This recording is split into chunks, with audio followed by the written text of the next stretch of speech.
भाग 15। आपका स्वीकार कितना प्रभावशाली होगा, यह बहुत कुछ इस बात पर निर्भर करता है कि आप में सच्चाई की और शब्दों की समझ कितनी है। प्रार्थना केवल शब्दों को दोहराना नहीं है, अर्थात प्रार्थना तभी प्रभावशाली होती है जब आप उसकी सच्चाई को स्वीकार करके उस पर विश्वास करते हैं। आपके विश्वास की शक्ति आपके निश्चित और विशिष्ट सत्य की बौद्धिक समझ में निहित है। उदाहरण के लिए, एक बालक क्लास में बोर्ड पर 3 और 3 का योग 7 लिखता है।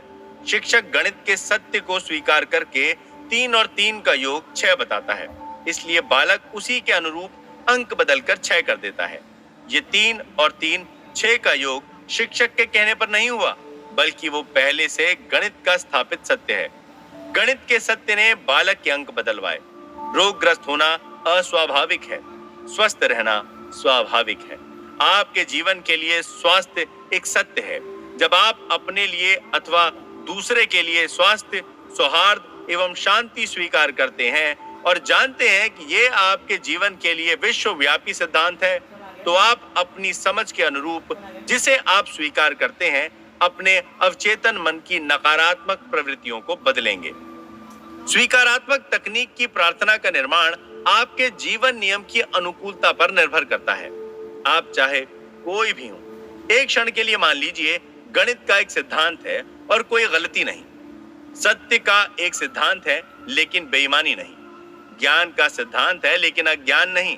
सौहार्द का सिद्धांत है लेकिन मनमुटाव नहीं।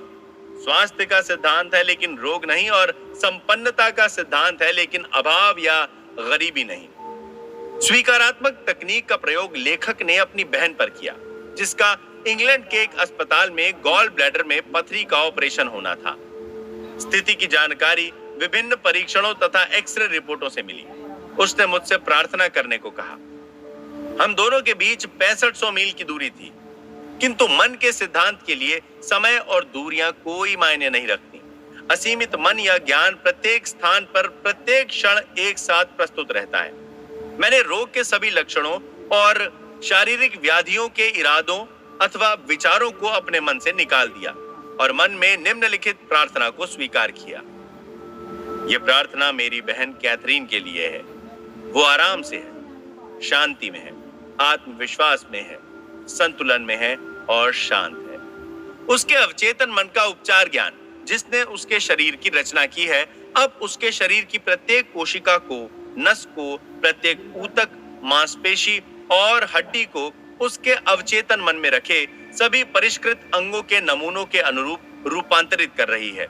शांति से आहिस्ता आहिस्ता उसके मन की सभी विकृत प्रवृत्तियां हट रही हैं, समाप्त हो रही हैं, और जीवन सिद्धांत की शक्ति, संपूर्णता एवं सौहार्द उसके शरीर के प्रत्येक तंतु में प्रदर्शित हो रहा है। वो अब उपचार के वेग को स्वीकार करने के लिए तैयार है, जो उसके शरीर में नदी के प्रवाह की तरह बह रहा है और उसमें पूर्ण स्वास्थ्य, सौहार्द और शांति स्थापित कर रहा है।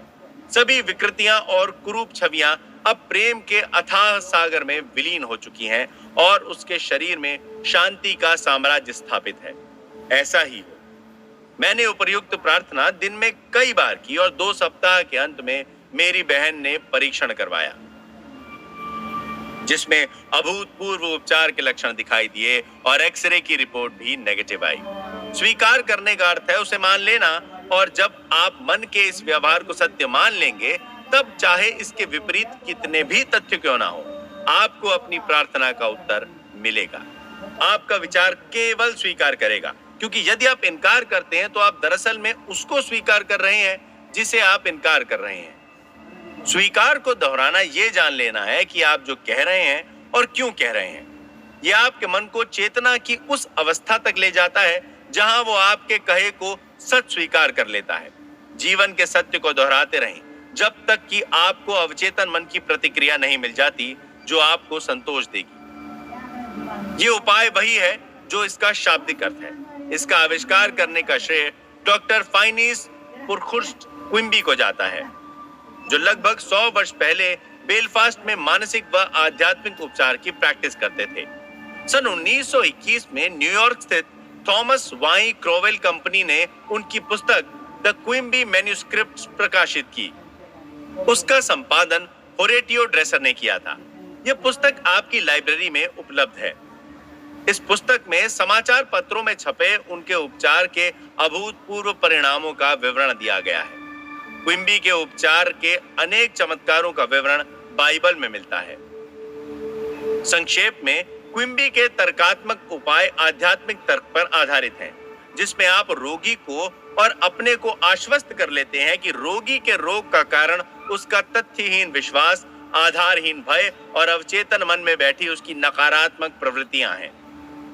आप अपने मन को तर्क के आधार पर आश्वस्त कर लें और रोगी को भी आश्वस्त कर दें कि अपनी बीमारी या रोग आपके दिमाग के विकृत विचारों और गलत प्रवृत्तियों की महज एक उपज है, जो आपके शरीर पर हावी हो गई है। कुछ बाहरी शक्तियों ने बाहरी कारणों से गलत धारणाओं को रोग का रूप दे दिया है। विचारों की प्रवृत्तियों को परिवर्तित करके रोग को परिवर्तित किया जा सकता है। आप रोगी को स्पष्ट करें कि आस्था का परिवर्तन ही सभी रोगों के उपचार का आधार है। आप उसे ये बताएं कि अवचेतन मन ने ही आपके शरीर की रचना की है, इसीलिए वो जानता है कि वो कैसे उपचार करे और वो कर सकता है। और इस समय जब आप बोल रहे हैं, वो उपचार कर रहा है। आप अपने मन की अदालत में तर्क दीजिए कि ये रोग एक रोगग्रस्त और रुग्ण विचार की कल्पित मानसिक दशा की छाया मात्र है। आप आंतरिक उपचार शक्ति के समर्थन में, जिसने शरीर के सभी अवयवों की रचना की है और जिसके पास शरीर के सभी सेलों, नसों एवं मांसपेशियों के परिष्कृत नमूने हैं, जितना हो सके प्रमाण जुटाने का प्रयास करें। उसके बाद आप अपने मन की अदालत में अपने और रोगी के समर्थन में फैसला सुना दें। आप रोगी को आस्था और आध्यात्मिक समझ से रोग मुक्त करेंगे। आपकी मानसिक एवं आध्यात्मिक साक्ष्य भावना प्रबल है। दोनों के योग से मन संपुष्ट है। जो सच आप महसूस करते हैं, वो रोगी के अनुभव में पुनर्निर्मित होगा। इसी उपाय को डॉक्टर क्विम्बी ने सन 1849 से लेकर 1869 तक तार्किक तकनीक के रूप में उपयोग किया।